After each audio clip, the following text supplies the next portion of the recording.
जिनकी लोकप्रियता सर पे चढ़कर बोलती है, उन पर कोई भी विवाद नहीं है। एक है सरदार भगत सिंह और दूसरे है प्रेमचंद। दोनों के अंदर जज्बा जो है वो एक जुनून है, मजनूपन है। दोनों के अंदर लालसा है स्वराज की, लेकिन अंतर है तो केवल मात्र ये अंतर है, एक के अंदर लेखन का जुनून है तो दूसरे के अंदर पाठन का। मैं नहीं समझता हूं कि विश्व के किसी भी देश के अंदर कोई ऐसा व्यक्ति पैदा हो जिसे मालूम हो कि एक क्षण बाद उसकी मृत्यु होने वाली हो, फिर भी वो अध्ययन कर रहा।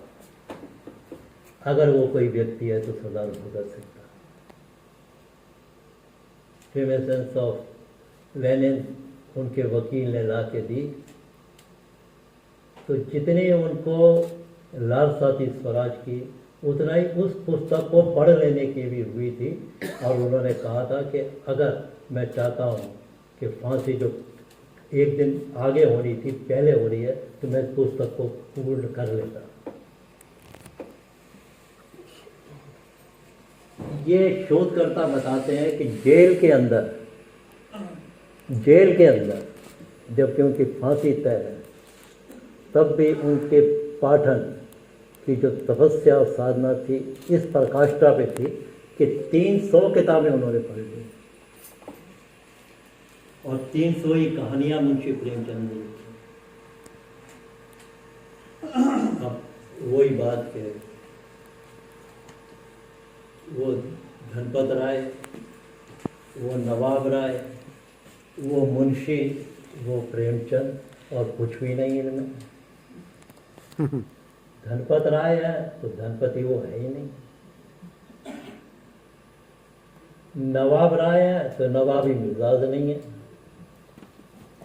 मुंशी है तो मुंशीगिरी उन्होंने की नहीं। ये तो लगा दिया लोगों ने। कन्हैया लाल माणिकचंद जो थे, उनके साथ गांधी जी ने कहा था कि आप हंस पत्रिका में जुड़ जाइएगा, तो उन्होंने कभी कन्हैया लाल मुंशी राम, जो कि 1952 से शायद 1957 तक राजपाल रहे इसके अंदर यूपी के, तो वो मुंशी लिखा करते थे। और मुंशी के बाद कौमा, कौमा के बाद में प्रेमचंद, कौमा पे थोड़ा सा विराम किया जाता, लेकिन आपाधापी और हड़बड़ी की इस दुनिया के अंदर जब कौमे पे ही पूर्ण विराम में कोई नहीं रुकता, तो कैसे रुकेगा कौमे के ऊपर। बढ़िया बात। तो वो मुंशी प्रेमचंद हो गए। वैसे मुंशी कहते हैं जो कि फारसी में दक्षता रखते, उसे भी मुंशी कहते हैं। तो फारसी वो जानते थे, तो मुंशी इस तरह से थे। अब प्रेमचंद भी उन्हें दूसरे का इनाम दिया हुआ, वो प्रेमचंद नहीं थे, वो कुछ भी नहीं है, फिर भी बहुत है। और प्रेमचंद ने कितने ही विषयों पे लिखा, लेकिन प्रेम गाथाएं नहीं लिखी। प्रेम से भीगे हुए सने हुए पन्ने उन्होंने कभी अपने लेखनी के जादू से अंकित नहीं किए। लेकिन इस बात को जब मैंने एक व्यक्ति से बात करते हुए किया की, तो कहने लगे नहीं, प्रेम की प्रकाष्ठा को भी अगर स्पर्श किसी ने किया तो प्रेमचंद ने किया। एक कहानी है उनकी, तुझे बताया उसने, जिसमें प्रताड़ित और परित्याग की हुई कन्या जो गर्भवती है, शायद बालक कहानी है, उससे नायक जो है कहानी का वो विवाह करता, और विवाह करने के बाद में 7 महीने बाद से सौभाग्य प्राप्त हो जाता पिता होने का। तो मजाक में दूसरा कहता है तुम 7 महीने में ही पिता बन गए? कहता है जी,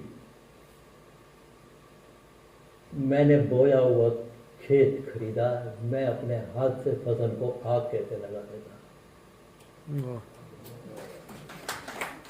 प्रेम की उस ऊंचाइयों को उसने छू लिया था जिसमें कितने ही लेखकों ने प्रेम के पन्ने लिखे हैं।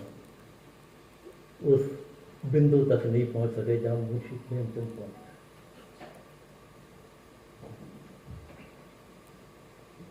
मैं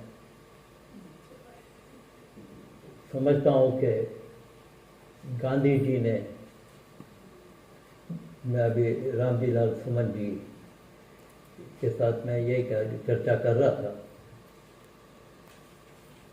मैं बहुत आह्लादित हूँ अपने बीच में रामजी लाल सुमन जी को देख के, सीपी राव जी को देख के, अपने हमारे जो मित्र हैं पुराने भानुश्री भी, जो कि जब तक और जगह छपती है चीज़ इसको जनता तक खटाकर पहुंचा देते हैं। लेकिन मैं आज एक दूसरी बात भी करना चाह रहा था कि आप दोनों को देख के मैं इसलिए भी आह्लादित तो थोड़ा गदगद हो रहा हूँ कि आज प्रेमचंद जी ने लोकनायक जयप्रकाश नारायण की भी पुण्यतिथि है। तो समाजवादी विचारधारा को जमीन आप देते हैं यहाँ पे, तो मैं इसका आपका यहाँ पे स्वागत और अभिनंदन करना चाहूँगा। तो गांधी जी ने चंपारण के बाद में ग्राम उत्थान के जो कल्पना करनी शुरू की थी, क्योंकि वो जान गए थे कि देश की जो आत्मा है वो गांव के अंदर है।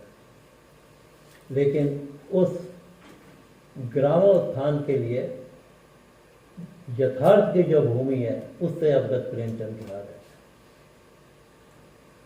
और ये जो विषय दिया गया, नहीं बदला भारत प्रेमचंद का देश, मैं समझता हूँ नहीं बदला, क्योंकि आज भी हम लोगों के बीच में गोबर भी है, धनिया भी है, जुम्मन भी है, अलगू भी है, बिना कफन के मरने वाले भी हैं, बूढ़ी काकी आज भी घिसट रही है, दहेज और बेमेल विवाह का बोझ आज भी निर्मला उठा रही है। और सृष्टि गुप्ता थे, उनका हामिद आज भी चिमटा ढूंढ रहा है।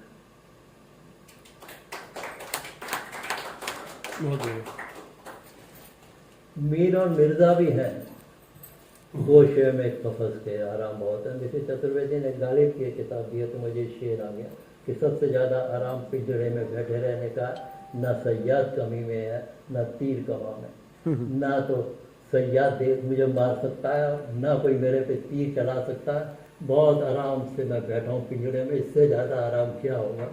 तो यहाँ के शासकों नवाबों के ऊपर जो कटाक्ष गालिब ने किया था कि ये हालत हो गई है, वही आराम परस्त लोगों के ऊपर लिखी हुई कहानी के मीर और मिर्जा भी आज हमारे बीच में है।